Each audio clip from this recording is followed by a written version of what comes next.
Just over 4 years ago, Epic revealed Unreal Engine 5 with the promise of movie-quality assets, dense micropolygons, real-time global illumination, and Niagara particle-powered special effects. Have Ninja Theory finally delivered on that promise with Hellblade II?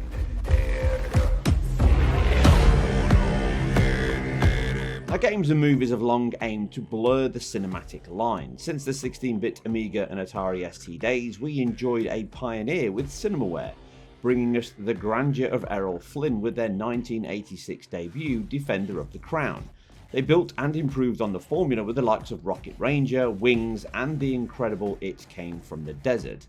This push took a turn for the worst during the early 90s CD era of interactive movies, with a reduced amount of interactivity bringing us the boom of the FMV game. But a good idea never dies, they say, and developers continue to push the strong story narrative which gained widespread traction during the PS3 and Xbox 360 generation. Uncharted, Spec Ops: The Line, Gears of War, The Last of Us, and Ninja Theory's own Heavenly Sword all pushed forward, metaphorically and physically, with the cinematic gaming genre. Once into the PlayStation 4 and Xbox One generation, we saw the likes of Rise, A Plague's Tale Requiem, and one that has most in common with Senua Saga Hellblade II, Ready at Dawn's pioneering The Order 1886. Now, like that game for the PlayStation 4, Hellblade 2 is focused on delivering a high-fidelity cinematic experience from start to finish. Something it most certainly achieves, with undoubtedly one of, if not the most convincing bars yet of crossing the uncanny digital valley. The talented team at Ninja Theory have always been able to produce strong art design, motion captured stars, and high polygon characters. Now, although the game began on Unreal Engine 4, the team quickly shifted track to Unreal Engine 5, which may explain the near 5-year development time this game took from its announcement. Taking their own proven skills with 2017 Senua's Sacrifice paired with the all-new toys that UE5 offers, the results are a revelation on the visual Richter scale. We have certainly hit the most obvious diminishing visual returns bar yet this generation, but Hellblade 2 manages to achieve a clear generational leap when compared to their own last generation best. The reasons are multiple as to why the results are so impressive and convincing, sharing similarities with the Order 1886 but improved in all areas. The visual makeup of the game lies in the exquisite composite materials that accurately emulate physical light propagation, diffusion, and reflectance to create a rich, accurate, and believable world and characters. From the way light bounces off water bodies, diffuses across the micro facets of rock, skin, leather, or the reflectance over wet faces, hair, and even swords. The light and shadow reactions create both a photorealistic quality, but also a rich, rugged, and solid world. They mix up UE5's virtualized shadow maps, VSMs, that cast accurate and diffuse shadows up close, but scale seamlessly within the camera as you move, without the stark wipes that cascaded shadow maps can create. These also aid the long vistas that give pixel-perfect shadows to each object off into the distance or up close with each pebble or jagged rock. These are mixed with a heavy use of screen space shadows, which provide additional shadows on incidental posts, rock plinths, and even distant objects from long views. And wrapping up a big part of the solidity of the world is a high-quality screen-spaced ambient occlusion pass that adds extra depth and shadows to recess and concave areas.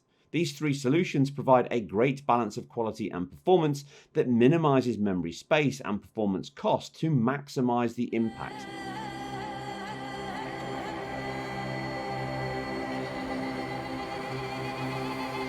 A large character itself is the Iceland setting of the game. Many assets are pulled from real Quixel scans into the game. Now, these rely on the Nanite micropolygon technology within UE5, which provides a similar balance of quality and performance, allowing high density polygon objects to scale invisibly as you move throughout the world.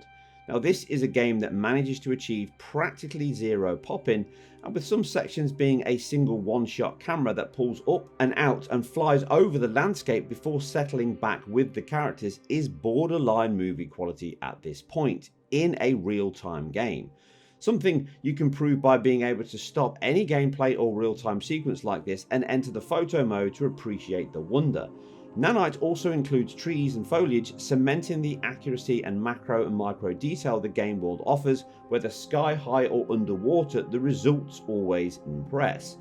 Pairing these with the promise of that original Unreal Engine 5 demo, we can see they have achieved a very high level of quality, dense objects and world that achieves those promises that Epic made.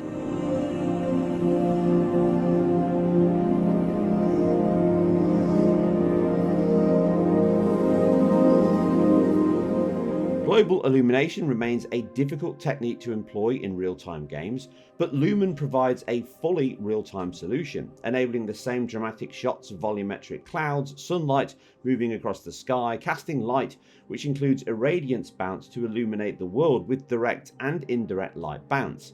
Lumen also offers real-time reflections that use the lower geometry proxies for both light bounce and off-screen reflections. This looks to be the software Lumen path used, and although the limited amount of water bodies that use it are few and far between, the lighting across the game that shifts dynamically from day to night, rain-soaked coastal cliffs, and some dramatic sections which cast rich light and dancing shadows as you dash between rocks or try to remain undetected within a cannibal ferox. The use of light and dark is a core feature of the game's visual makeup, atmosphere, and stunningly impressive set pieces.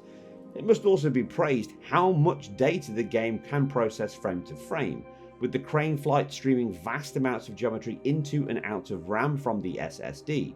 We also see some near instantaneous shifts within levels as the camera zooms in and out, or even as you flip between reality within those puzzle sections. These demonstrate the real-time lighting the best as the sun shifts, shadows stretch, and the physically based materials are allowed to shine even more. They're still alive. You can feel it. How could they?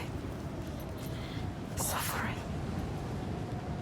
Now the characters themselves are equally, if not more so, impressive, with high bone density relying on Epic's MetaHuman, and the scans of the actors provide the best looking character models thus far in games, from the subtle emotive actions of their face, eyes and nuances, all captured within the performance capture. Animations are silky smooth, both in gameplay and real-time cinematics, which is a huge factor in the sell that these are real people on camera in a virtual movie set, and not characters you control and fight within a real-time game. There are some obvious blends between animation sets, specifically in the combat, but overall the results are impressive. The same lighting, physically based materials, shadows all converge to create many incredible sequences that set a new benchmark in film-like quality in games. The final piece of this elaborate jigsaw is the virtual camera system of Unreal Engine, enabling every second to be framed within a cinematography approach to the whole composition. Largely a single shot, just like God of War, and a heavy reliance on a rich post-process pipeline which includes per pixel motion blur, high quality bokeh depth of field and focal lengths. Film grain helps mask and sharpen the image, anamorphic lens with a stronger fisheye to distort the image further, then masked with chromatic aberration, radial blur, volumetrics, lens flare and bloom. These tools are all used to create an atmospheric, tension-driven, but also a visual style that is filmic, dirty and rugged, but it also helps hide the seams and potential weaker aspects of the game's visual construction. All of these aspects complement and work in symbiosis with each other, bringing the character's story and world to life within this rugged Celtic and Norse setting. What are you trying? She has us! She's like a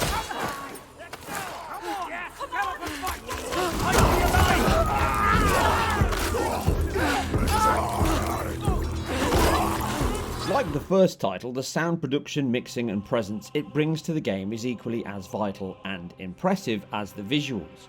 Binaural recording of the voices in your head give an eerie soundscape that imposes the psychological trauma Senua is struggling with.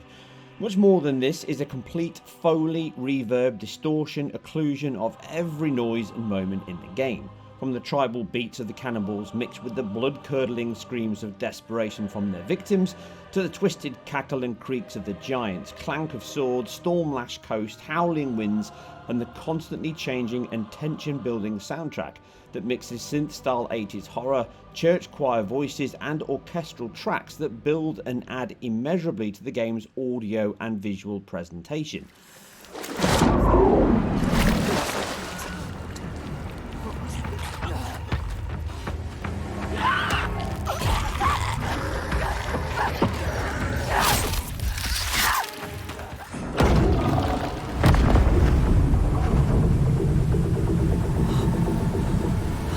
The passion and effort from all in the team is as clear as the cries of Senua as she takes down another voice in the darkness.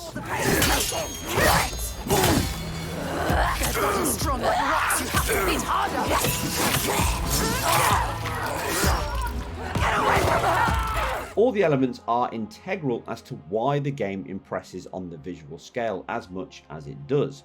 Many times we have quoted the "it looks like offline CGI", which is often true, but this, like games, is always a moving feast. Hellblade 2 is a game that I believe and demonstrate stands up to and at times exceeds many pre-rendered CGIs. When comparing the previous title and the new one side by side, they clearly look lights apart, and a stunning achievement for Ninja Theory, and I believe the best exemplar yet of just what Unreal Engine can deliver in the right hands, with some caveats as to how they achieved all this covered later.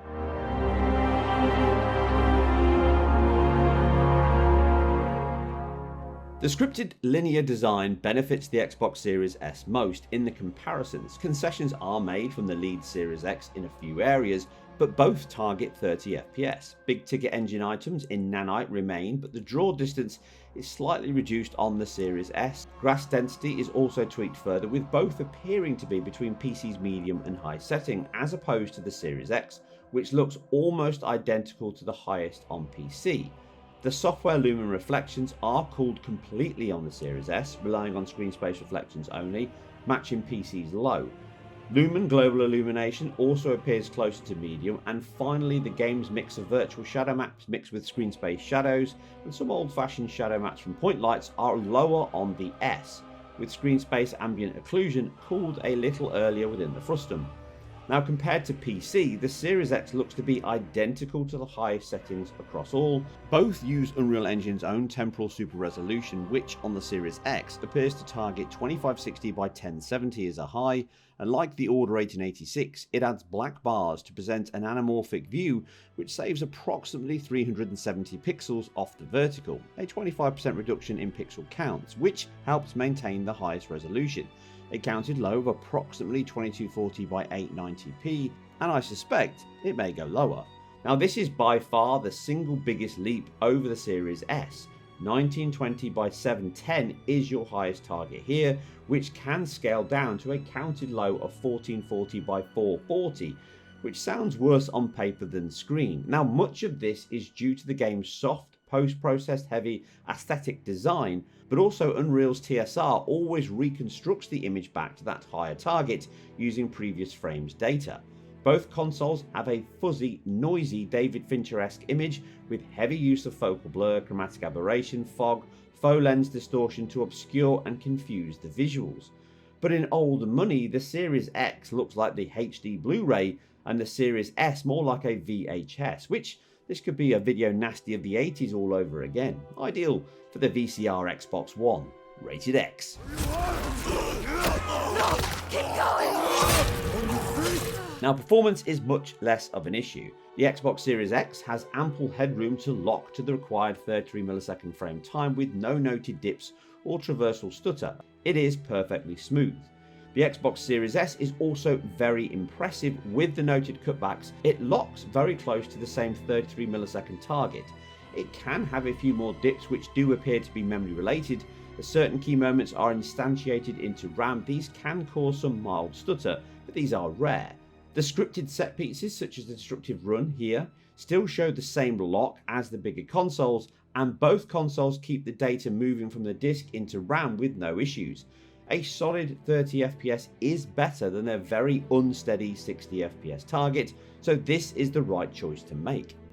Input latency is very high for this game, specifically at 30 FPS, with a medium of 162 milliseconds, which can impact the game's controls and specifically those combat sections most. PC does have the opportunity to improve on this though.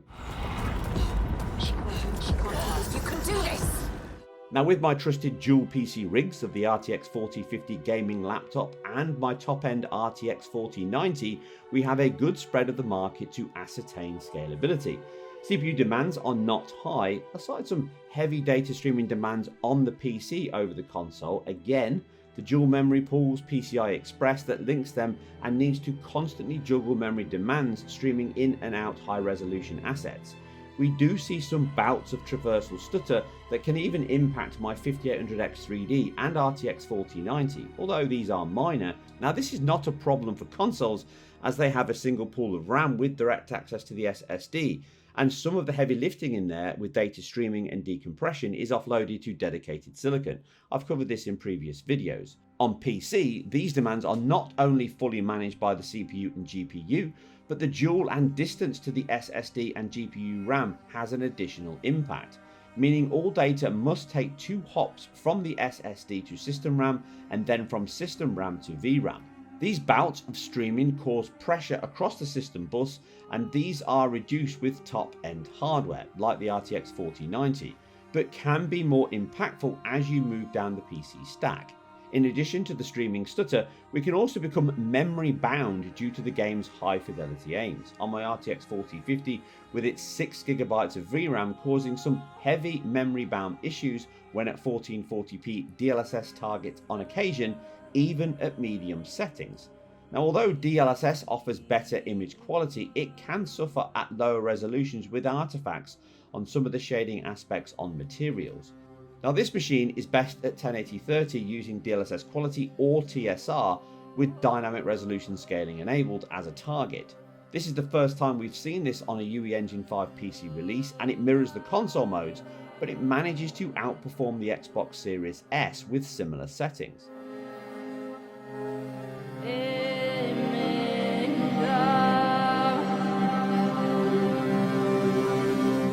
The RTX 4090 highlights how demanding the game can be. Even the best on market GPU at 4K TSR native maximum settings were actually often below 60 FPS, specifically in some of the bigger battles. Thankfully, DLSS quality at 4K offers a better image quality than TSR and can now target a good lock on 60 FPS and even higher. Outside of this, the game also supports DLSS 3 frame generation. The in-game menu supports NVIDIA latency boost, and using these in parallel, as covered in our Starfield video, this can increase CPU frame times due to it stacking less frames up and presenting them faster to screen. This can improve input latency along with much faster frame rates, with 120 FPS plus now possible. The option for 60 FPS and higher is really suited for RTX 4070 and upwards level GPUs, but the frame generation technology may still help hit 60 FPS on lower level machines if you're in the 40s or thereabouts. And this is one of the big examples of how using frame generation plus that latency boost software, you can actually increase the fluidity of action and input, with the latency being some 30 milliseconds faster than without this enabled, and gives us one of the largest gaps between console and PC we have seen in a while.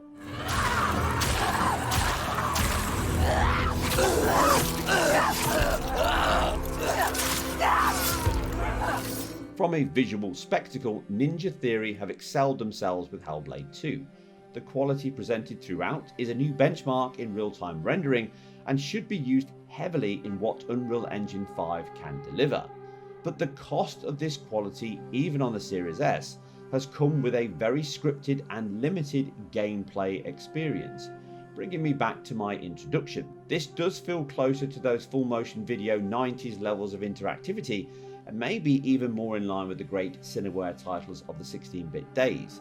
It has a high-end and consistent quality throughout that is hard to fault. Movie-level assets, cinematography and presentation that constantly fools you this is a movie. The biggest problem for many may be it feels as close to a movie to play. More variety in the set pieces and larger scale on exploration and combat could greatly shift that balance more in favour of the interaction than the presentation. But as a line in the sand as to what this generation can yet still offer, I think it has marked its territory with pride, and it certainly puts Ninja Theory at the top of the visual pack. And that's it for another deep dive into game technology, frame generation, and all things video game related.